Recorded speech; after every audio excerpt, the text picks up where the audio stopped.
cool?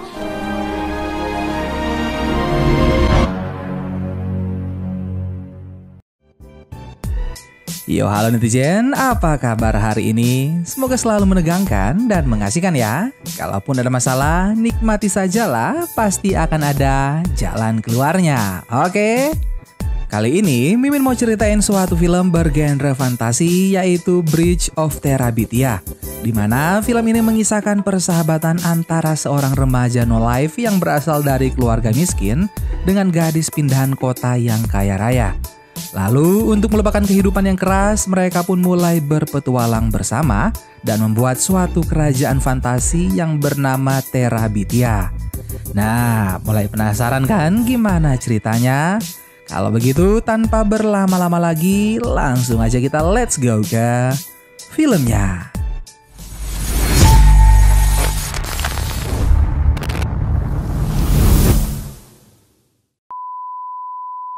Di awal film, kita diperlihatkan pada seorang anak remaja yang baru saja latihan berlari.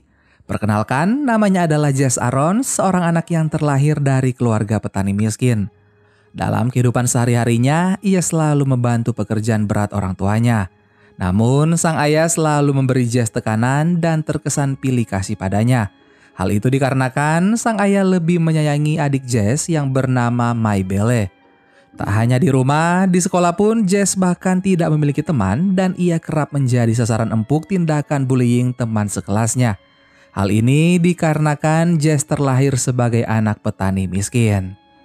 Walau begitu, Jess memiliki cita-cita untuk menjadi seorang pelari handal walau ia hobi menggambar. Di saat Jess hendak pergi sekolah, ia mendapati bahwa sepatunya telah hilang. Ia pun bertanya pada ibunya dan ibunya menjawab bahwa sepatu miliknya telah dibuang karena sudah sangat lusuh. Hal ini dilakukan karena sang ibu tidak mau anaknya terlihat seperti gelandangan. Sebagai gantinya, sang ibu memberikan Jess sepatu milik saudarinya yang bernama Brenda. Namun sayangnya hal itu membuat Jess kesal karena sepatu tersebut sangat terlihat feminim.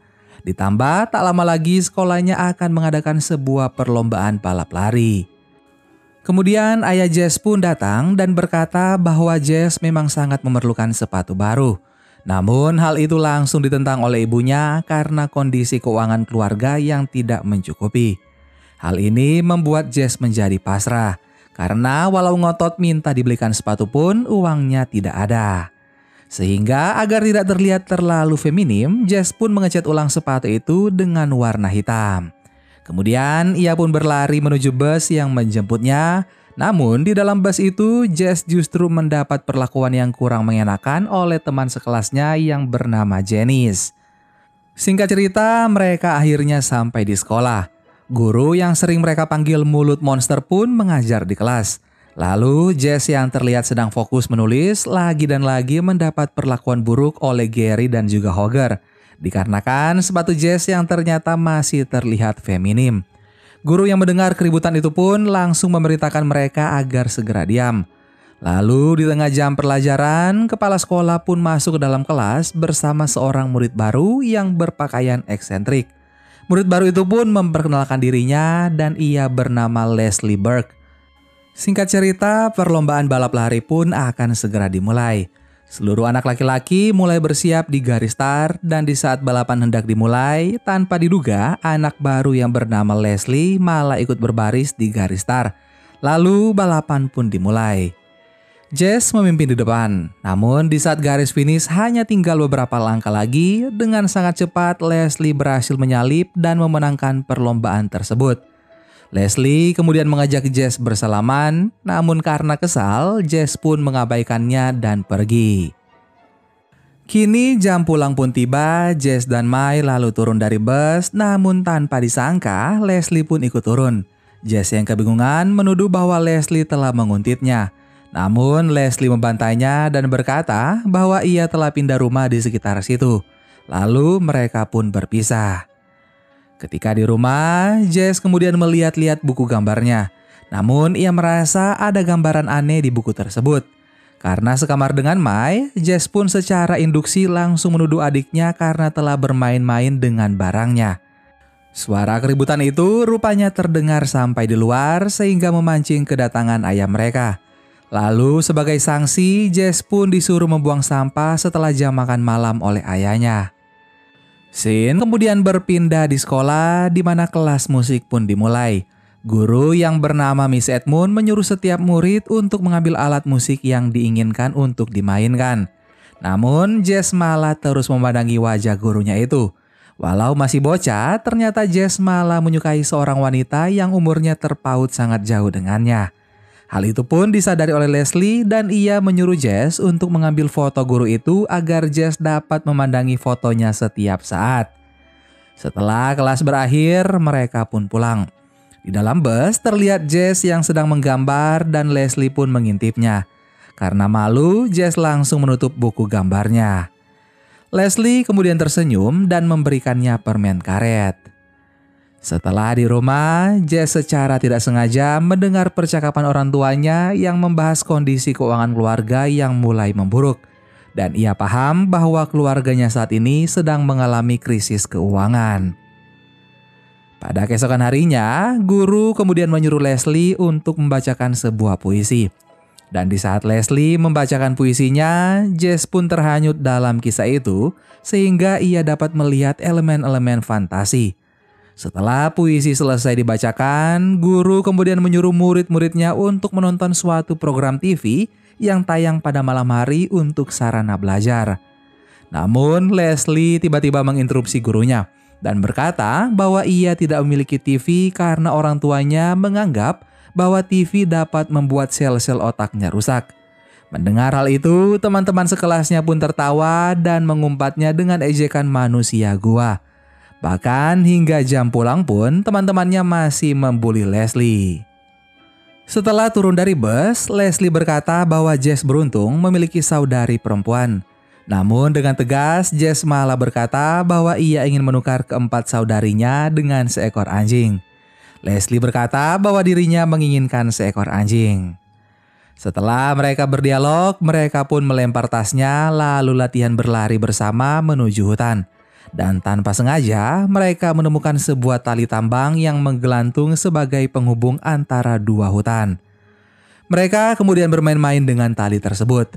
Lalu Leslie tiba-tiba kepikiran untuk mencari tempat khusus hanya untuk mereka berdua. Di mana di tempat itu mereka dapat rehat sejenak dari realitas dan gangguan temannya yaitu Janice dan juga Hoggers. Leslie pun mendapat sebuah ide untuk menjadikan tempat itu sebagai kerajaan fantasi dengan mereka sendiri sebagai raja dan ratunya. Dan satu-satunya cara untuk memasuki kerajaan itu adalah dengan menggunakan tali yang mereka anggap ajaib tersebut. Jess pun awalnya ragu dengan ide Leslie. Namun tanpa ada keraguan, Leslie pun langsung berayun di tali itu menuju ke hutan di seberangnya. Ia pun lalu menghilang. Jess mulai panik dan ia kemudian mengejar Leslie. Di dalam hutan itu, Jess merasakan suasana dan hawa baru yang agak menyeramkan. Lalu Leslie muncul secara tiba-tiba dan membuat Jess terkaget. Jess pun menyuruh Leslie untuk kembali, namun ditolak. Sehingga membuat Jess terpaksa mengikut kemauannya. Kini mereka pun tiba di tempat yang Leslie maksud. Tampak sebuah rumah pohon tua dan Leslie pun langsung mengklaim bahwa itu adalah benteng kerajaannya. Kemudian Leslie mengajak Jess untuk membebaskan tahanan Tuan Kegelapan. Jess pun ragu-ragu dan angin pun tiba-tiba berhembus. Lalu Jess berkata bahwa itu hanyalah sebuah kebetulan. Namun Leslie kembali memohon agar tahanan Tuan Kegelapan mendengarnya. Dan angin pun kembali berhembus. Ekspresi Jess pun langsung terlihat gembira. Lalu mereka pun mulai merenovasi tempat itu sebelum dijadikan sebagai benteng resmi kerajaan mereka. Dari fase inilah pertemanan mereka mulai semakin erat. Waktu pun berlalu dan mereka kembali menghadiri kelas musik. Di saat jam pulang, Jess dan Leslie melihat Miss Edmunds yang terlihat sedang kesusahan mengangkat barangnya. Leslie mengajak Jess untuk menolong guru yang ia sukai itu. Namun Jess mengatakan bahwa Miss Edmunds baik-baik saja. Mereka kemudian masuk ke dalam bis, namun saat di dalam bis, Jess malah difitnah Janice bahwa Jess telah berbuat usil sehingga membuat Janice terjatuh. Leslie pun membela Jess, namun sopir bus itu lebih memilih untuk percaya pada Janice. Dan Jess pun dikeluarkan dari bus. Hal itu membuat Jess mau tidak mau harus berjalan kaki dari sekolah hingga rumahnya. Di saat ia sampai di simpang rumah, ia bertemu dengan Leslie yang sedang menunggunya. Leslie pun kemudian ikut berkunjung ke rumah Jess dan membantunya bersih-bersih. Setelah itu, mereka pun kembali bermain di kerajaan fantasi yang telah mereka beri nama Terabithia. Namun di saat mereka sedang bersantai, seekor tupai datang dan tiba-tiba berubah menjadi monster yang mereka namai Squogre. Monster itu pun kemudian menyerang mereka dan Jess dengan refleksnya langsung menuju monster tersebut. Setelah itu, Leslie malah menghilang secara tiba-tiba. Jess mulai panik dan mencarinya. Tapi tanpa diduga, rupanya Leslie telah menunggu Jess di suatu tempat dan mengajaknya untuk memanjat sebuah pohon. Di atas pohon, Leslie melihat sebuah pemandangan Terabithia yang sangat amat indah. Namun Jess malah hanya melihat perkebunan biasa dan sama sekali tidak dapat melihat pemandangan indah yang Leslie maksud. Leslie kemudian menyuruh Jess untuk memejamkan mata dan berkonsentrasi. Dan setelah membuka matanya, Jess pun langsung terpana dengan pemandangan indah yang ada di depan matanya tersebut. Scene kemudian berpindah di mana Jess yang terlihat sedang menggambar tiba-tiba dikejutkan oleh keluarganya. Rupanya Jess sedang berulang tahun pada hari itu. Kemudian Jess pun meniup lilinnya. Orang tuanya kemudian memberikannya sebuah mainan mobil-mobilan lengkap dengan sirkuit. Namun baru beberapa kali dimainkan, orang tuanya malah menganggap bahwa mainan Jess itu telah rusak sehingga ayahnya akan mengembalikan mainan tersebut. Tiba-tiba, Mai pun mengadu pada ayahnya bahwa tanaman mereka telah dirusak oleh hewan yang masuk ke rumah kaca. Ayahnya pun kemudian dengan cepat memasang sebuah jebakan untuk membunuh hewan yang dimaksud. Scene kemudian berpindah pada keesokan harinya, di mana di saat perjalanan ke sekolah, ia pun diberi satu set cat warna oleh Leslie yang tahu bahwa kemarin adalah hari ulang tahun Jess. Jess berkata bahwa cat itu sangat mahal dan kemudian ia pun berterima kasih. Sesampai di sekolah, ia kembali menemui Miss Edmunds yang sedang kesulitan dalam mengangkat peralatan-peralatan musiknya. Dengan sukarela, Jess dan Leslie pun menolongnya. Kemudian sepulang sekolah, mereka kembali ke Terabithia untuk bermain. Tapi tiba-tiba mereka malah diganggu oleh troll raksasa yang mereka yakini dikirim oleh Tuan Kegelapan. Mereka menemukan sebuah jejak kaki yang sangat besar.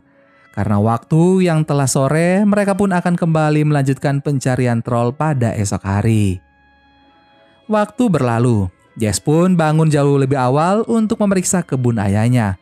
Ia pun mendapati seekor pengerat yang diduga telah menghancurkan kebun ayahnya kemarin. Sebelum ayahnya datang, ia pun dengan cepat mengamankan hewan itu dan merilisnya kembali ke hutan yang jauh dari rumah agar tak dibunuh oleh ayahnya. Di saat Jess kembali ke kebun, rupanya ayahnya telah mengetahui perbuatan Jess. Dan dengan spontan, ayahnya pun langsung memarahinya karena diketahui bahwa hewan itu telah mengurangi hasil panen sekaligus merusak sumber makanan keluarga. Kemarahan ayahnya pun memuncak dan Jess kemudian disinggung ayahnya bahwa pekerjaan yang Jess jalani itu bukanlah kartun melainkan realitas. Sang ayah kemudian menyuruh Jess untuk segera berhenti berhayal. Mendengar hal itu, Jess langsung kena mental. Setelah kejadian tersebut, Jess lalu murung, bahkan di saat Leslie mengajaknya untuk berburu troll di Terabithia, Jess langsung menolaknya mentah-mentah dan justru berkata pada Leslie untuk segera berhenti berhayal.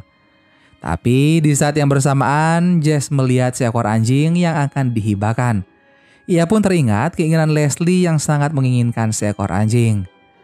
Kemudian sesampai di sekolah, Mai datang pada Jess untuk memberitahunya bahwa ia diberi permen oleh ayahnya. Hal itu pun diketahui oleh Janice dan seluruh permen Mai pun dirampas olehnya. Mai pun mengadu pada Jess dan juga Leslie. Lalu mereka melebarkan permasalahan pada Janice yang doyan pungli di toilet sekolah. Aduan itu pun didengar oleh siswi-siswi lainnya yang merasa sepemikiran. Lalu mereka berdemo pada Janice secara langsung untuk menuntutnya. Mai dengan spontan menyuruh Jess untuk berkelahi dengan Janice. Namun hal itu ditolaknya karena apabila Jess berkelahi dengan perempuan, maka ia akan secara langsung dikeluarkan dari sekolah. Pada akhirnya, perjuangan mereka tidak membuahkan hasil karena dominasi Janice yang sangat kuat. Sehingga Jess dan Leslie pun memikirkan cara lain untuk membalas dendam. Pada keesokan harinya, suasana hati Jess pun mulai membaik. Ia lalu kembali mengajak Leslie untuk memulai perburuan troll yang telah lama mengganggu keamanan Terabithia. Setelah berayun, Jess pun memberikan kejutan pada Leslie dengan memberikannya seekor anjing. Leslie pun sangat senang dan secara spontan langsung memeluk Jess. Lalu anjing itu diberi nama Pitty. Mereka kemudian melanjutkan perjalanan. Tapi tiba-tiba troll raksasa muncul di depan untuk menghadang dan mengejar mereka. Tapi dengan cepat Pitty langsung mengetahui kelemahan troll itu dengan cara menggeliti kakinya. Tak lama troll itu pun langsung kembali berubah menjadi pohon. Setelah itu, mereka melanjutkan perjalanan hingga ke benteng. Di sana, mereka merencanakan suatu perbuatan untuk balas dendam pada Janice. Leslie pun menyarankan agar Jess menulis sebuah surat cinta dan kencan palsu dengan mengatasnamakan pria terkeren di sekolahnya yang bernama Willard Hooks. Lalu, Jess pun menyelinap ke dalam kelas untuk menaruh surat itu di sela-sela buku Janice. Saat jam pulang, Janice terlihat sedang menunggu Willard. Teman-teman yang melihatnya pun langsung menganggap bahwa Janice telah dibodohi. Karena terlalu lama menunggu, akhirnya Janice menyerah. Dan ia pun naik ke dalam bus. Namun di dalam bus, ia malah diolok-olok dan ditertawakan oleh teman-temannya. Dan rencana pembalasan dendam pun akhirnya berhasil. Setelah itu, Jess dan Leslie turun dari bus. Namun Jess tidak langsung pulang. Ia mampir terlebih dahulu ke rumah Leslie untuk membantu keluarga Leslie mengecat ulang rumah barunya, dan Jess pun disambut dengan baik oleh ayah dan ibu Leslie. Karena Jess terlihat begitu mahir ketika menggunakan kuas, ia pun mendapat pujian dari ayah Leslie, dan Jess pun tersenyum. Namun di samping itu, Jess terlihat iri dengan keharmonisan dan kepedulian keluarga Leslie. Hal ini berbanding 180 derajat dengan keluarga Jess sendiri. Scene kemudian berpindah pada keesokan harinya di mana Miss Edmunds menyadari bahwa Jess sangat berbakat dalam bidang menggambar. Miss Edmunds berpesan pada Jess untuk terus bersemangat. Jess pun menjadi senang. Setelah itu, Leslie memberitahu Jess bahwa ada seseorang yang sedang menangis di toilet. Kemudian Jess menyuruh Leslie untuk mendatangi sumber tangisan itu. Dan tanpa diduga ternyata itu adalah suara tangisan Janice. Rupanya Janice menangis karena semalam ia bertengkar hebat dengan ayahnya sehingga ayahnya memukulnya. Dan keributan itu malah menarik perhatian tetangganya. Sehingga tetangganya menelpon polisi. Yang lebih ironisnya, cerita itu rupanya telah terbongkar sehingga hampir semua anak di sekolahnya mengetahui cerita tersebut. Waktu pun berlalu di mana Jess diminta bantuan oleh ayahnya untuk mengambil sebuah bor di gudang. Tapi setelah itu Jess malah menghilangkan kunci yang diberikan ayahnya. Hal itu pun langsung membuat ayahnya marah besar karena kunci-kunci itu sangat penting bagi pekerjaannya yang apabila hilang, maka ayahnya harus mengganti kerugian sebesar $700. Setelah kejadian tersebut, Jess kembali memasang wajah yang murung. Leslie kemudian bertanya mengenai kejadian yang menimpanya. Lalu setelah tahu kronologinya, Leslie pun memberitahu Jess bahwa kunci itu tidak hilang, melainkan dibawa oleh adiknya sendiri ke Terabithia. Hal itu pun membuat Jess lega sekaligus kesal. Mereka kemudian pergi ke Terabithia untuk mengambil kunci tersebut. Tapi di tengah perjalanan mereka dihadang oleh sekawanan squogre. Dan dengan sigap, Jess melindungi Leslie dengan cara memukuli monster itu dengan tinju besinya. Mereka kemudian berlari dan di saat telah memasuki wilayah kerajaan, para penjaga kerajaan pun muncul untuk menolong Jess dan juga Leslie. Mereka pun aman dari kejaran squogre. Setelah itu, Leslie memberitahu bahwa kuncinya digantung di atas pohon dan Jess pun mengambil kunci tersebut. Namun, seekor burung jahat yang lepas dari pengawasan tentara kerajaan datang mengganggunya. Hal itu membuat Jess terjatuh. Untungnya, Jess berhasil diselamatkan oleh troll raksasa yang wajahnya mirip sekali dengan Janice. Langit mulai bergemuruh. Mereka pun pulang setelah mendapatkan kunci tersebut.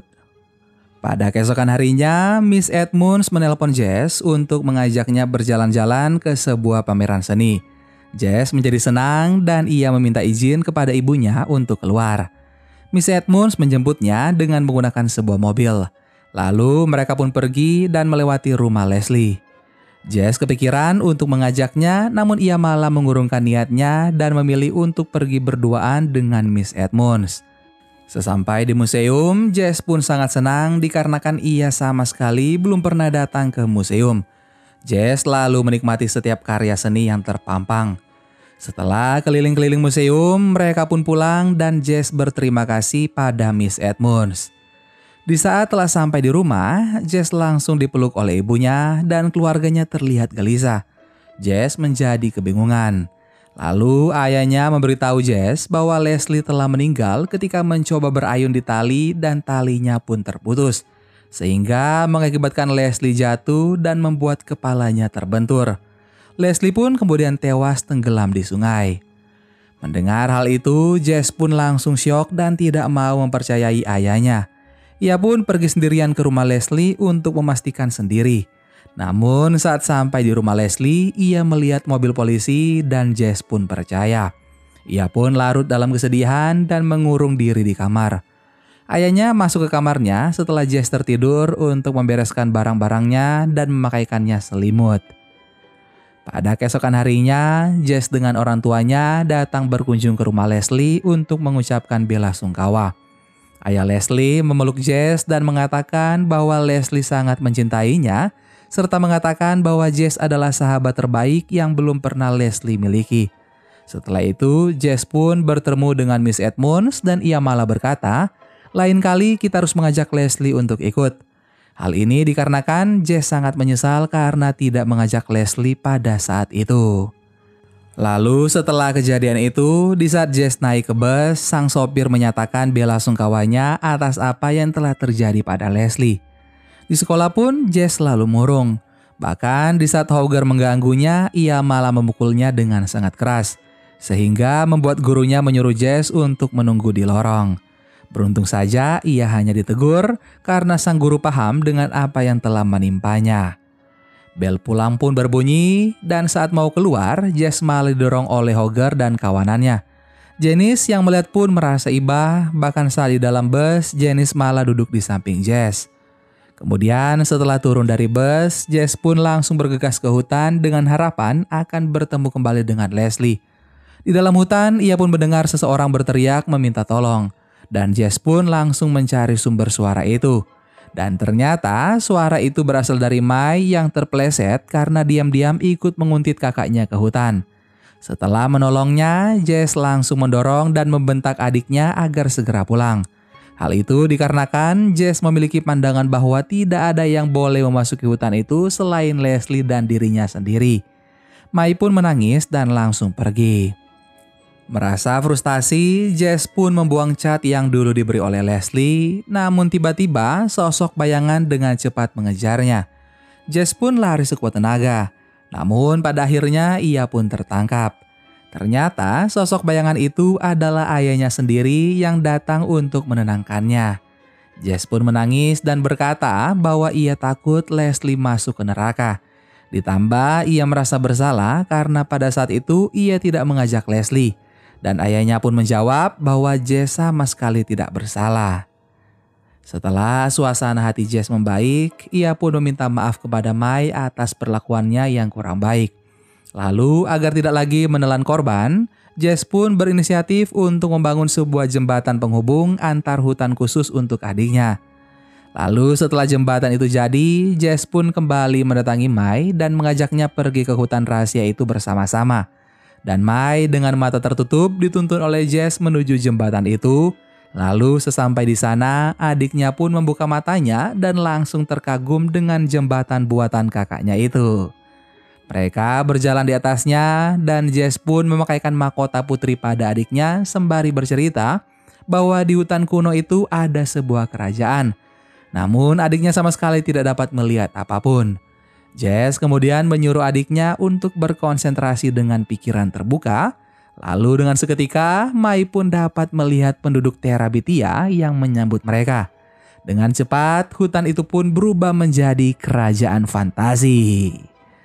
Dan film Bridge of Terabithia pun selesai.